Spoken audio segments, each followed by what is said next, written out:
Anyway, 5, 4, 3, 2, 1. Hooray!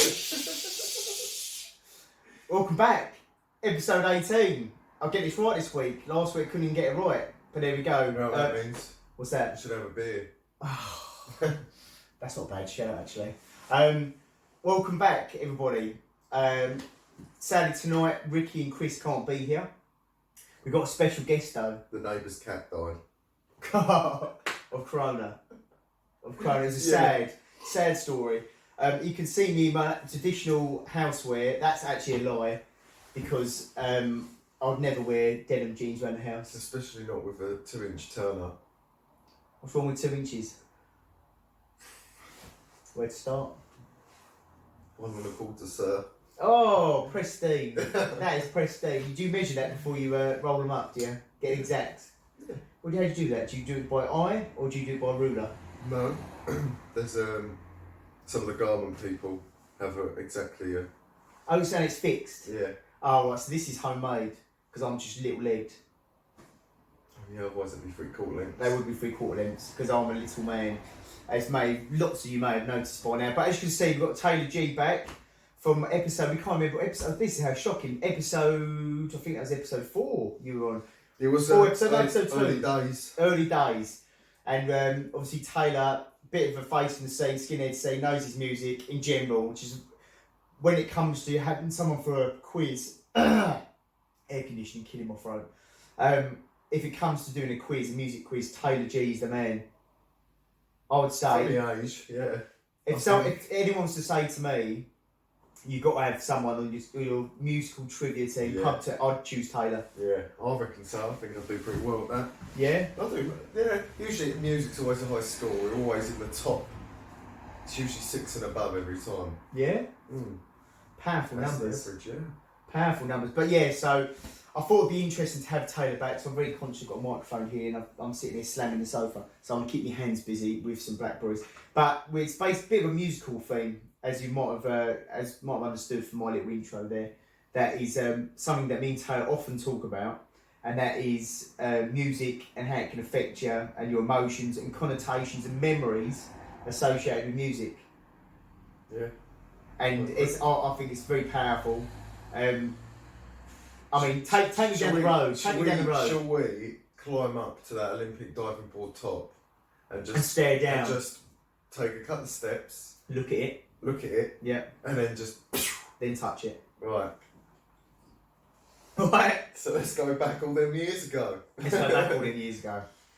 For me, growing up, music for me is more so... Actually, my early memory of music was having a Power Rangers music CD my sister bought me. That's a shocking memory, but there we go. It wasn't until I got... I really thought it was one song as well. Yeah, it was. Go, go, Power Something like that, yeah. It's like there's like a techno beat, a B-side techno one. Oh, God. Yeah, for the dub version. For the people in Berlin. The acid troops. They love all that. Men in helmets. But there we go. So... And then my real music memory sort of came in at secondary school. I was massive into hip hop at secondary school, actually. I don't know if I got into hip hop that early on. Really? So for me, everyone's into it. I was still borderline in the... Because I had 2 older sisters, they were listening to all sorts. So I was picking up songs in the charts which I quite like the sound of. I think at the top it was like Savage Garden. Yeah. Yeah. Not the greatest, most hardcore group in the world, but there you go. Yeah. A bit of a guilty pleasure. If they were a colour, they'd be beige.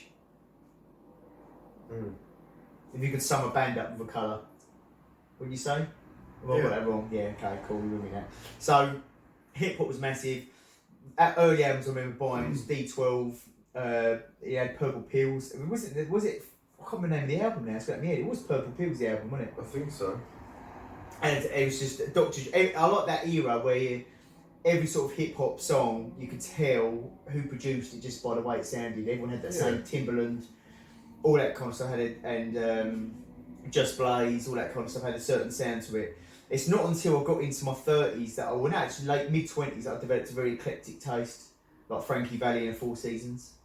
I think as you mature with age, your music... You appreciate things better. Oh, yeah, and it starts branching out. 100%. And I've got a lot of fond memories. I mean, Frankie Valli especially, some of the coolest times I just went there, weirdly enough, was going to see Jersey Boys. And it's just the riot, you know. I didn't think it was going to be, I loved it. Turned me right around in my head. Did full, like, 360. I loved it.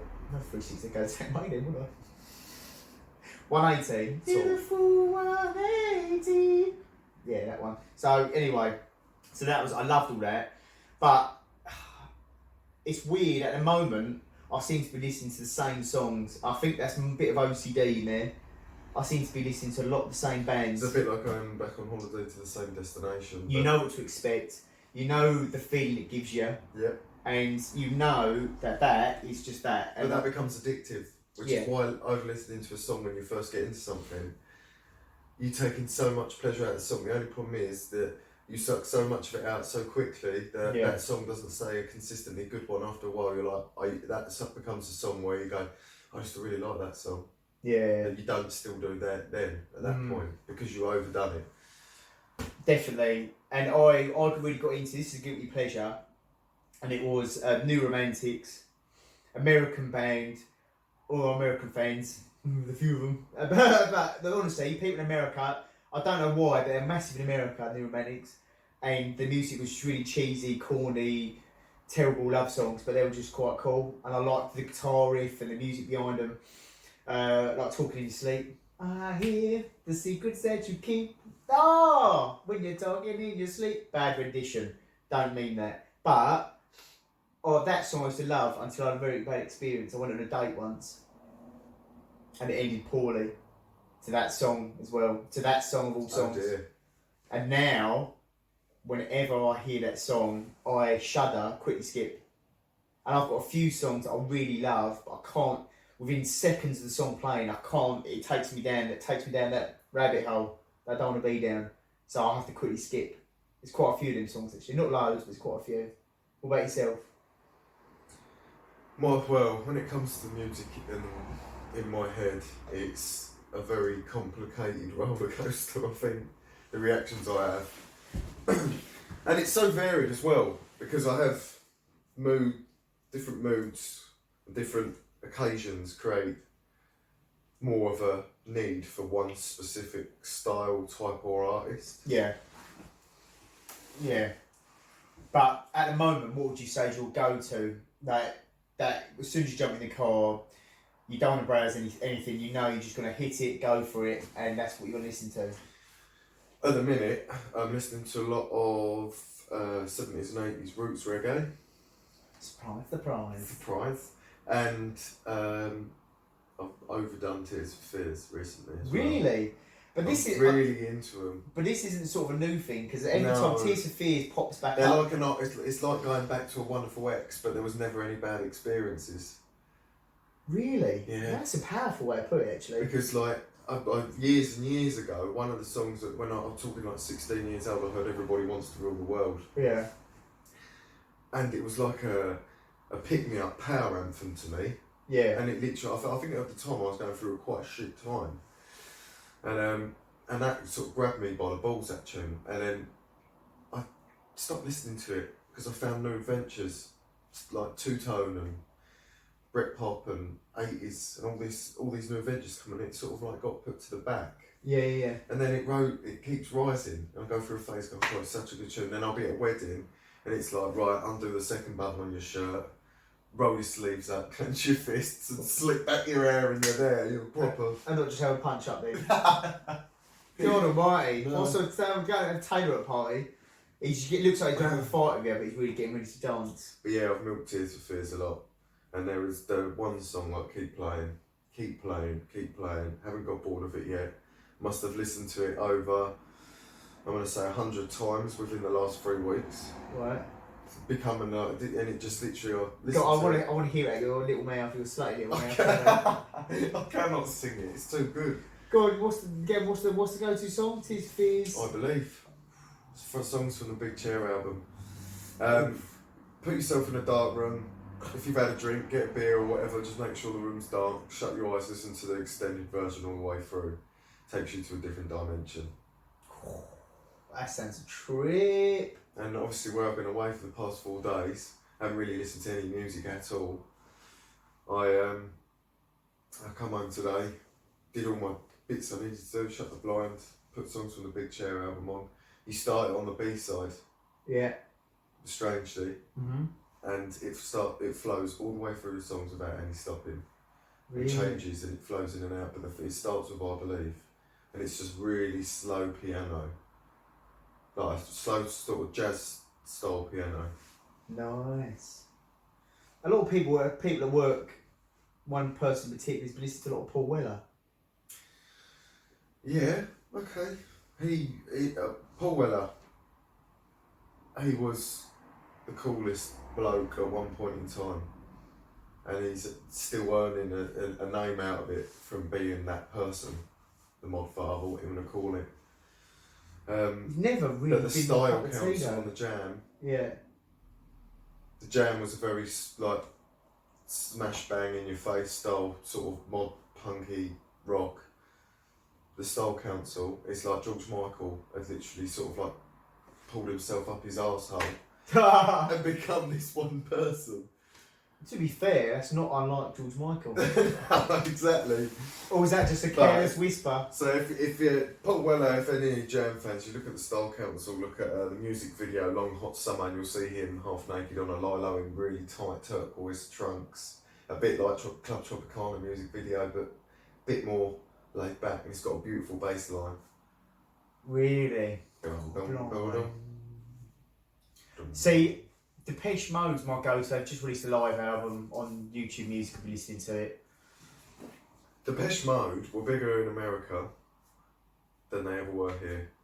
That's where what got them absolutely huge. By the way, Depeche Mode are from 10 minutes down the road. Yeah.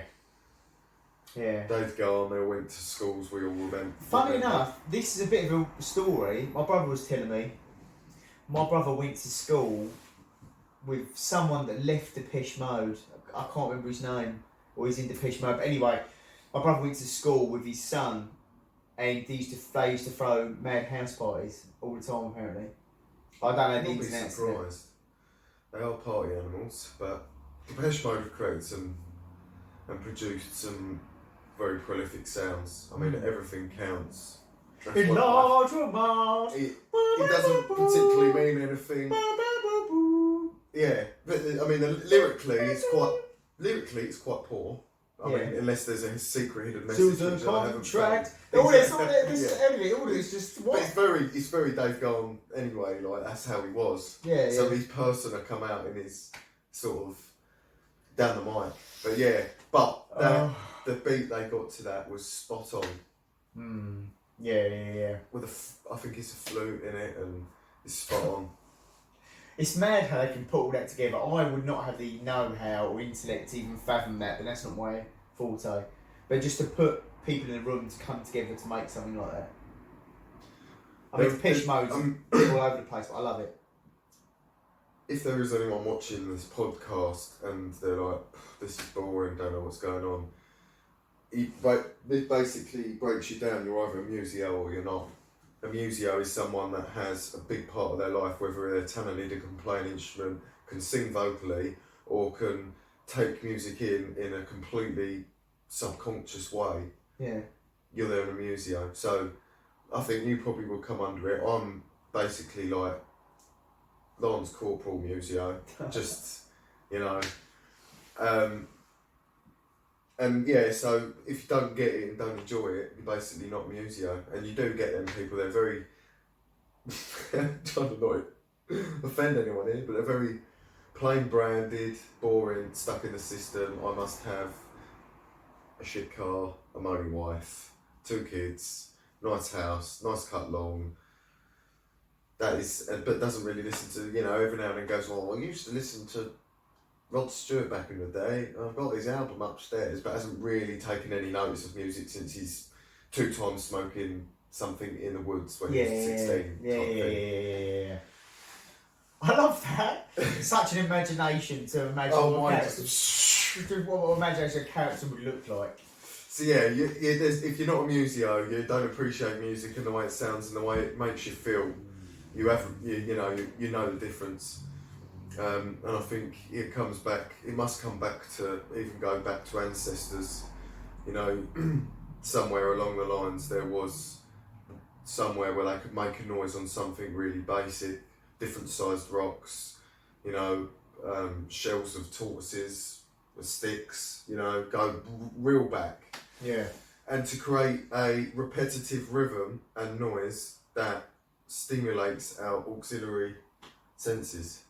And throughout the years, how it's developed, and then how our brains have made it more instruments up and managed to control it electronically.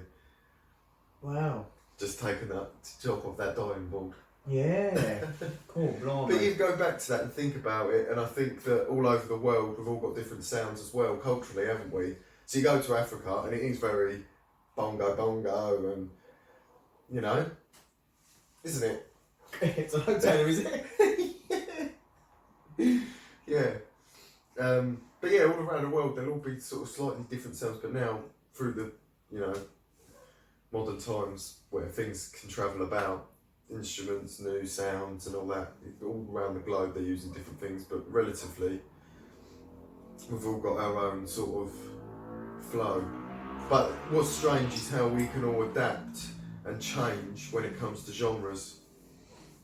Whether it's bad experiences that put you off a genre or a good one to put you in a genre. You know, how your genres change and adapt, and then you come off and go onto a sub-genre. Well, here's a question for you. Have you ever heard a song that's completely turned you onto a genre, generally, like recently as such? Have you heard a song that's made you go, do you know what? Because I've heard that now, I might listen to something else. Yeah. What would that be? What would you say? I think recently over lockdown, it would have been some of the 50s rock and roll that my dad had. Yeah, yeah. You know, and there's some song on there, I think it's Gene Vincent, called Who Slapped John. And I listened to it, and the minute I heard that beat, the first thing coming to my head was the slick, brill creamed hair with a bit hanging down, big collars, vintage clothes, and just dancing to a beat. And that was what my dad was into. And he used to do that. We'd go out with friends and he'd be doing that back then, back in the 50s. And you just think, oh, that's... But I really got into it, and then I started listening to all the other records and stuff and really got into that beat. That's mad. Because nearly all of the beats, a lot of 50s rock and roll's the same. It's just a rolling bass. And then the drums can be as little or as ferocious as they want, you know? Yeah. And that all sounded relative. I got into that. Cool, blimey. Yeah, it's mad that you can hear something turn you on to music. But I'm just chucking in the back of my head. The fact you sort of half described me as a museo, and the first album I ever owned was the Power Rangers Techno Trance single. Yeah, well, you've got Joe, we know Joe had taste. We know Joe had taste.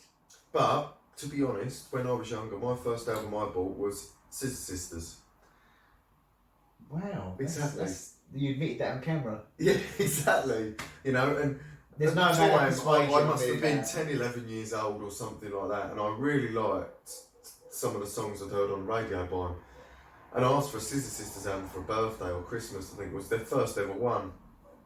And I listened to it on repeat for weeks, I think. And then my neighbour was sitting in the garden. He's a bit loose, this bloke, but he was sitting in the garden.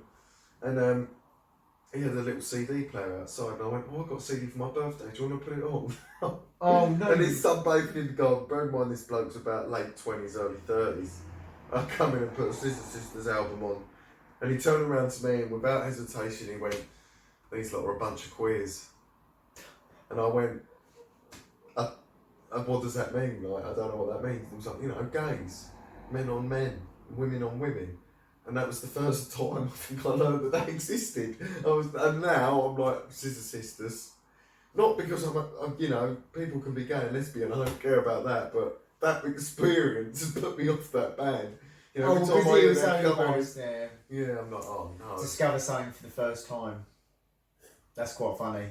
I remember a really traumatic one when I used to train at a gym, a local gym, proper blood, sweat and tears sort of gym. Believe it or not, I used to be in peak physical condition, not peak physical condition. But I used to train and then every now and then they go, someone put the music on. And I was like, yeah, all right. And I remember I plugged in my iPod. Oh God, this is going to be a story, isn't it? I plugged in my iPod thinking I was getting ready to play a David Guetta song. And it wasn't. It was something, I don't know how he got on there, honestly, Gov. I don't know how it got on there. And it was just like some, and David Guetta song started with a classical up front. And it was quite long. Anyway, it starts playing. I'm thinking, this don't sound right, but I'll let it go. I've just made a full gym. About 10 minutes later, he'd go, I've got to turn it off, Joe. Sorry, mate, it's killing the vibe. And it was like, I thought it was just a really long intro, but it just was a classical song. And like, Oh no! with like loads of like 18 stone muscular men just throwing metal weights around, and there's just like, Oh no! and I'm like, oh yes. So I've probably been properly done by that. Oh dear. So it does have its moments like that, you know. Oh dear. But at the moment, Depeche Mode, I'm really loving, really listening to. There's, I've confessed to Chris, I have got a guilty pleasure at the moment, which you probably never heard of. There's a rapper called Tekashi 69, and definitely not your cup of tea. I've seen pictures and I think I've heard clips of. He is the reason. No. The reason I like him, and it's only a recent thing, because I've never liked him. I've never given the time of day. Other than the fact he looks like a walking meme. He's like, if you were to characterise a meme as a man, that's what he'd look like.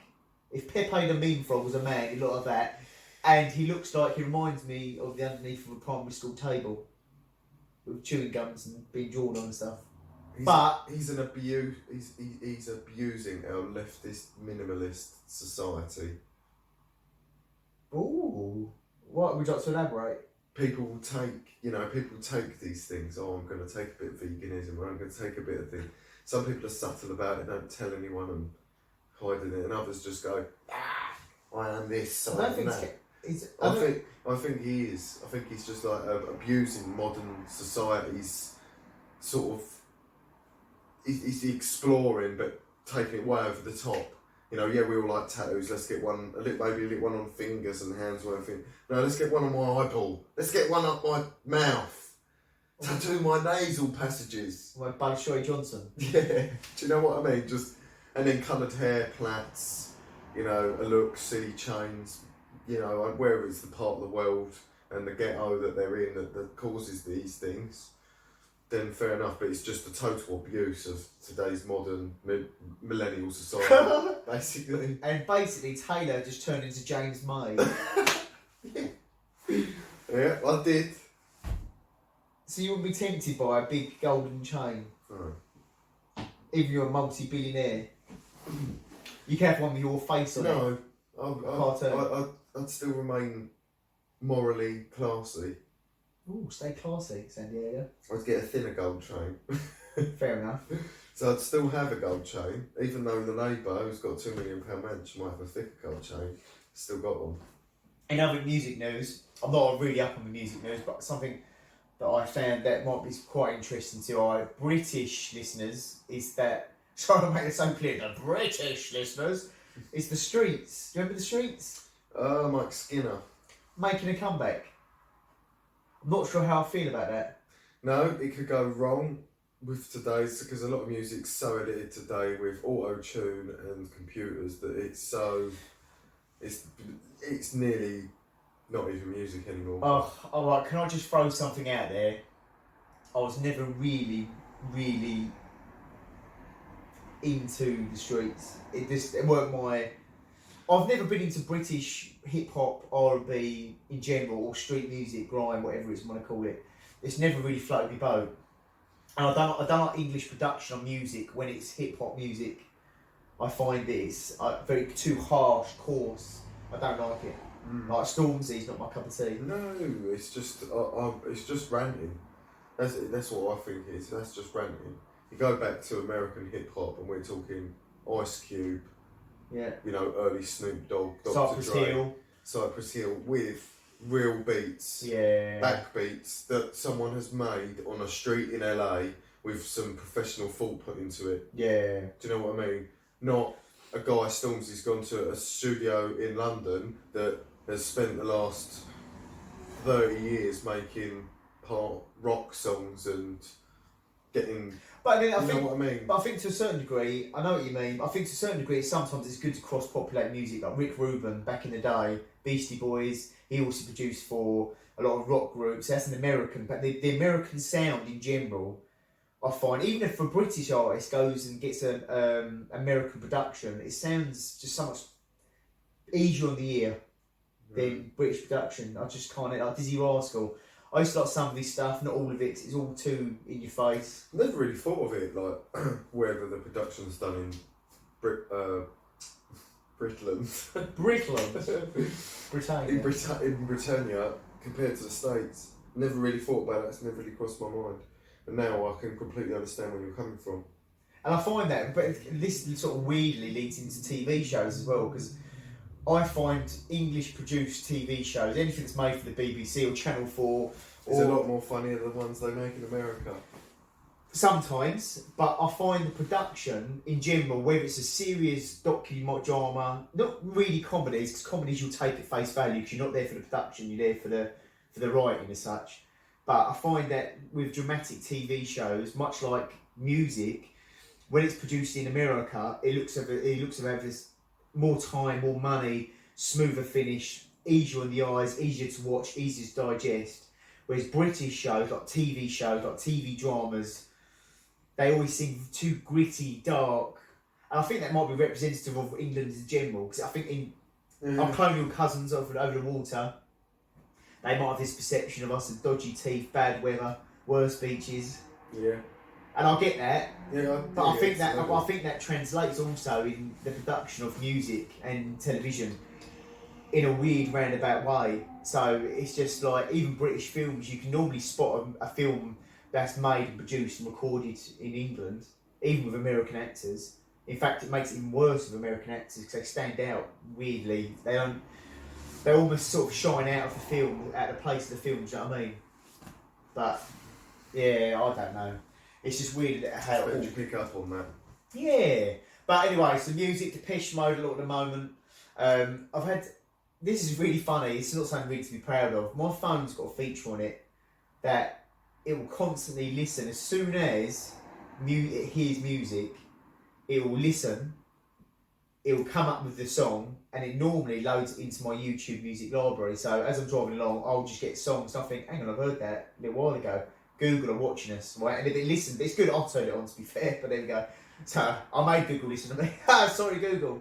No one should have to witness that. But it starts picking up, so I've been watching a lot of TikTok recently. And then we have what we call TikTok music you've probably never heard of, that was commercially released but just never got heard. It's pretty terrible. But people are making TikTok videos to like 10-second funny videos. And my phone's hearing all that music and pulling it through to my YouTube music. So I'm hearing this music. And some of it is pretty awful. But some of it just makes me laugh. I think of the funny videos. That Jason Derulo one is absolutely unbearable. And it is terribly, terribly produced. And the voice is terribly edited. He's an absolute dog's egg of a tune. Yeah. You know, and it sounds like a kid's got on the keyboard and gone. Do you know what I mean? Or play kazoo. Yeah, Oh, that's that one.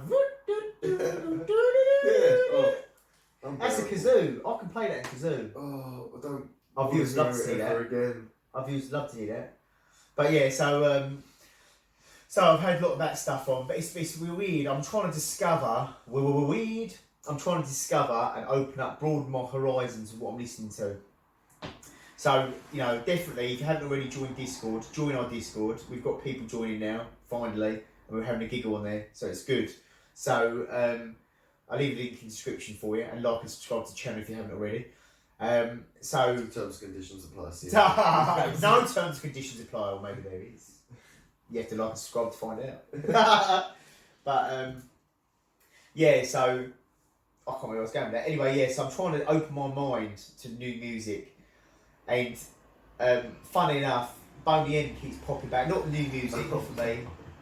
Boney M's not new music for me. If you don't know, I'll put a picture. They're actually classic, really. You know, there was video games, I think, and stuff when I was younger with Boney M on, and Rasputin is just it's an absolute hit. What a great tune that is. You know, and their Christmas song is really nice. That's nice to listen to. It's one of them at Christmas. It's not annoying. It's not repetitive. It's just like, I love their energy on stage. yes. If you go from this video and go watch a Boney M Rasputin video, just go watch a video, just watch and giggle, and thank me later. It's just the guy's got so much energy to perform, sing. But he's not really singing though, is he? There was some man who lived so long ago. He was big and strong and his eyes a merry-go. I love that. Oh, mate. But I've sort of gone also Creedence Clearwater Revival. Oh, so just to recap the game, Grand Theft Auto San Andreas, Cairo's radio station, the best game ever made. I know that's a controversial thing. No, it's you. I'm sorry, San Andreas set a standard beyond words, and that is a concord of a game. Yeah. K Rose on that. The country and western radio station, absolute spot on. They actually made me like some country and western, that was, because I think the love of that game, and I was just like, I've picked up on this. Yeah. Patsy Cline, 3 cigarettes in an ashtray. Yeah. Sink into my chair. Brilliant. You know? And what was I going K Rose, where were you going with that? I was talking about Creedence Clearwater Revival. Ah, yes, got it. Right, okay. So, I didn't read what that, because you can look at the song Yeah. on it, right? So I was going, I didn't read. So for years I called it President's Clearwater Revival because I didn't read the first. I was used to President's Clearwater, so it was just President's. Where's your shit going? Yeah. Green River was the song, but it was a great hit. Yeah. You know, I really enjoyed it. Well, I want to know, have you ever seen the rain? Yeah, they are good. They are good. And Werewolf song from American Werewolf in London, Down Bad Moon Rising. Yes. That's a tune. There's some just epic. I think that for me, my memories, because my dad used to listen to that a lot in the kitchen, and especially if I had a friend coming over, he'd turn up even louder because I used to get umpy with him that he used to play it so loud, and that's one of my memories actually. But it's now I look back at it fondly because it's just quite fun that my dad would just crank it up and start singing in the kitchen and open all the kitchen windows just to he'd try and humiliate me, and he did to a certain degree. But then my friends sort of got it, and now I'm the cool one that listens to Creedence Clearwater. I think there is when it comes to museos, people that are into music. Now you've got when people are museos and auxiliary ones that listen and just enjoy everything. Sorry,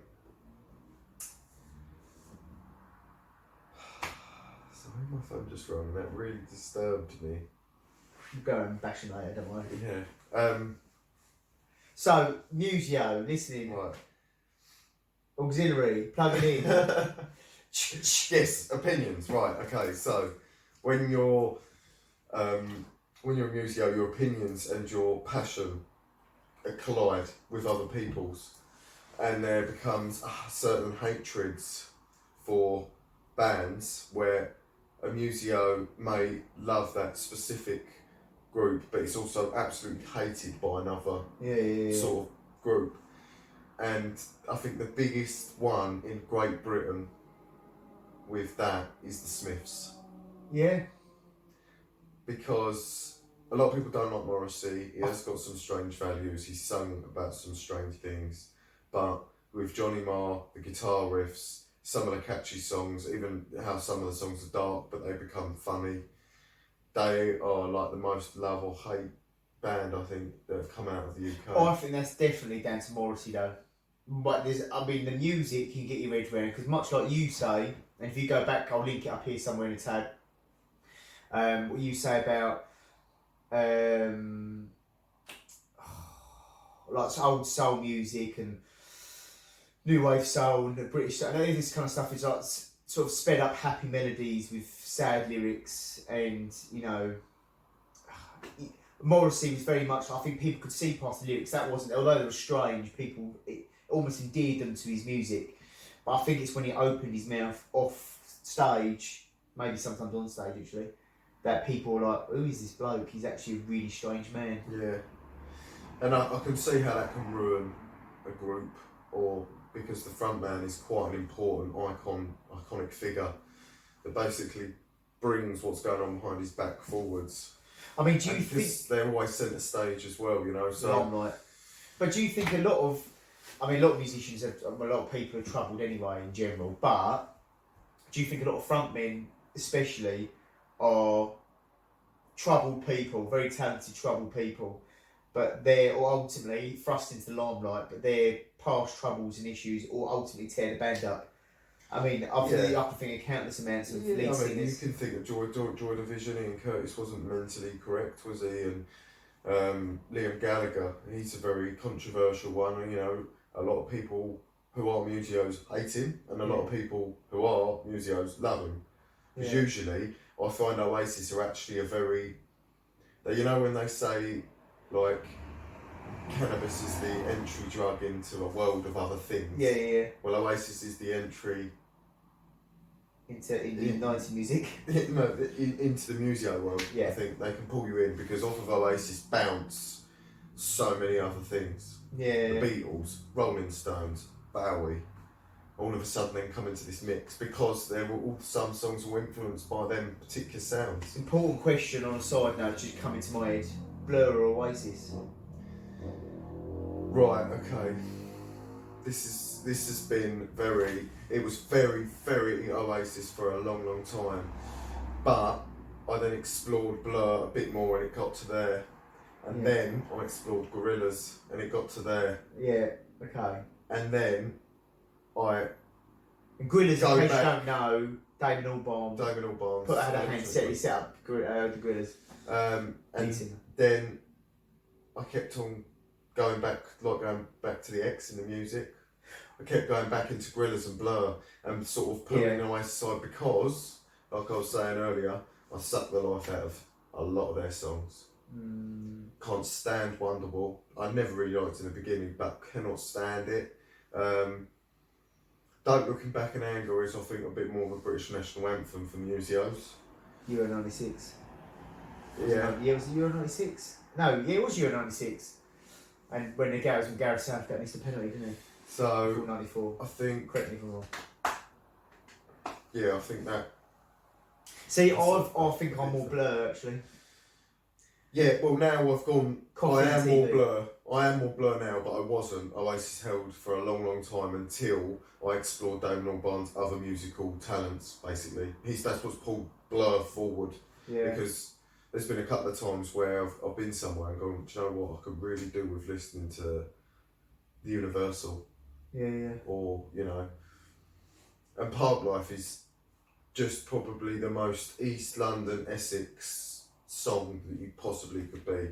You know, you've got a Cockney just talking over a song, and there's a load of blokes wearing tracksuits running around, you know. I'd like to make on the attire. This is going to really bug Chris, but I'm actually wearing Nike socks with an Adidas top, which apparently is a cardinal sin that I should be stoned to death for.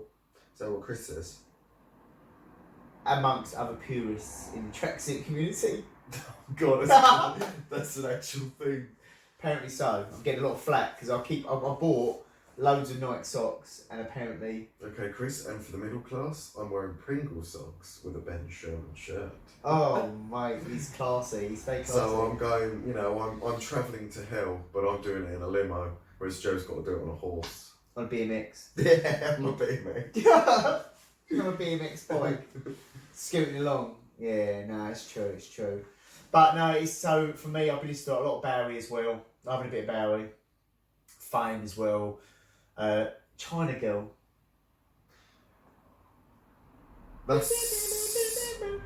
It's not something I want to hear on a night out, but sometimes it happens. Very rarely though. And it just tickles your But plants. when, you know, sometimes in a car, even quite sort of semi-tired, either on the way to work or on the way home, China Girl does sound quite nice. Yeah, it's lovely. Easy on the ears, and it's just great. But to pull out my inner Bowie soul heart, In the bowels. Moonage Daydream. Oh, I'm a Moonage daydream. Makes no sense though. It's just the beginning of it. What's the bit? I get it, but what's I'm the... an alligator. Oh, Baba coming for you. Yeah, great. I'm a space invader.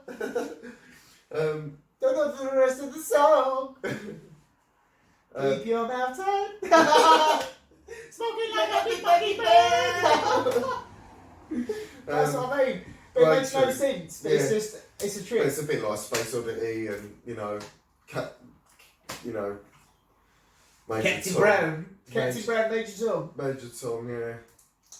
It's all a bit mad. But that's what attracts you to Bowie, because he's so innocent.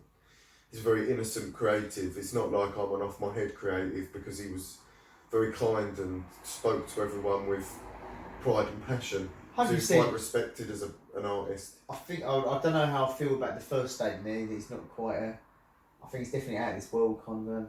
Yeah, he is, but I don't know this. Like fucking Spider-Man on Mars, where it is. Ziggy Stardust and Spiders from Mars. Yeah, but I love that because it's random. It sounds like a comic book. Yeah, exactly. It does, doesn't it? It just breaches outside your head. It fucking does. Yeah, it's crazy shit. He was great. Yeah, it's fond memories there. Right, I think we'll wrap it up here, folks. Us warbling on, because I know that me and you will continue to talk for hours and hours about this. I'm sure they don't hear everything we have to say. Right, if you haven't already, folks, like and subscribe. Link to Discord just below, so join with us. It's free to join. Just click it, join Discord. We're talking in there and laugh. We're talking in there, looking at each other oddly. No, just text talk. It's great. Join. But yeah, Kris and Ricky and myself will be back to normal next week. I'm no doubt we'll have Taylor back again. Yes, probably, when you look even more like Al's Toy Barn. I'm looking alright, son. You do now. I'm looking fresh. You'll do now, but Al's, he was coming on for late 40s, early 50s, and I think that you may possibly merge into that. I have got potential. I've got a fear in life, is that I end up looking like Danny DeVito. And I think I don't want to go there. I don't know. I can imagine you just walk into the shop when you're rolling with the hair. Yeah. Proper gone wearing Bald in the middle. like really thick soles, black shoes that you found in Shoe Zone for £9. With Velcro. There's yeah. And like olive green trousers, like those ones with the folding. Oh no. Ian swears, who's also been on the show, Ian swears I wore green trousers at work. I don't remember that. Apparently when I was fat, I looked like Peter Griffin. As in Peter Griffin from Family Guy. I think you did wear dark olive green trousers to work. You can't say that on camera. That means he wins. I don't believe that. I think you did. Oh no. Really? Possibly. I think I did. Because at the time, I think I was mastering Family Guy as well a lot, and I used to wind. I don't know if I used to come over to you in the showroom with a terrible Stewie Griffin impression. Is that why? No, it's not why. Not because, what? Because you made it look. It's all coming out now. I can't play it. I can't put this live now. Because everyone at work will now know that I wore olive green trousers with a folded line in the middle of them in a size 48 waist because I was so fat. Jesus. I'm sure I used to come over to you and go, Brian. Yes. Right. Anyway, on that bombshell, like and subscribe. Anything else Tony like to add? Any words of wisdom? Parting words of wisdom to our fans and our watchers and viewers. Explore more genres. Explore more music. Reggae is a little bit like toothpaste for the soul. Yeah, I know. Ooh, toothpaste for the soul. Get deep into some reggae because it really is. It matches your heartbeat in the tempo of the way your sort of the blood pumps round your brain. And it comes to an offbeat either side of it. You feel it a bit more. You'll know what I mean if you listen. I'll leave you at Johnny Osbourne for Fally ranking. That's one. Yeah. And I think. Give us. Oh, go. So I was going to say out of that. Tears for Fears, I Believe. This is for today's episode, songs to finish on. Yeah. Tears for Fears, I Believe. Johnny Osbourne, Fally ranking for Roots Reggae. And Gorillaz. There's a song by Gorillaz on the Plastic Beach album. Empire Ants. Them 3 songs. Yeah, it's a tune. Give them a go. Them 3. And that'll take you into, if you are a museo, it's like you'll find out if you're a virgin or not, I think, if you actually sit down and appreciate them three tunes. Ooh, sexy. I'm going to throw it out there. If you're going Gorillaz, for my recommendation would be there. That's my number one. That's my go-to.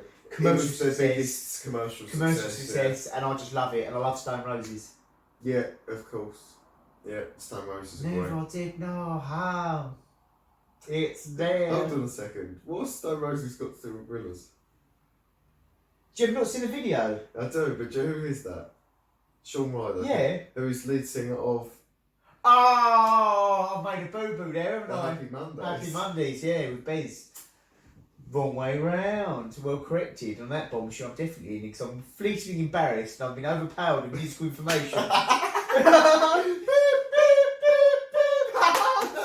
Alright, good night. Thank you very much. Lots of love. See you later, folks. Bye-bye.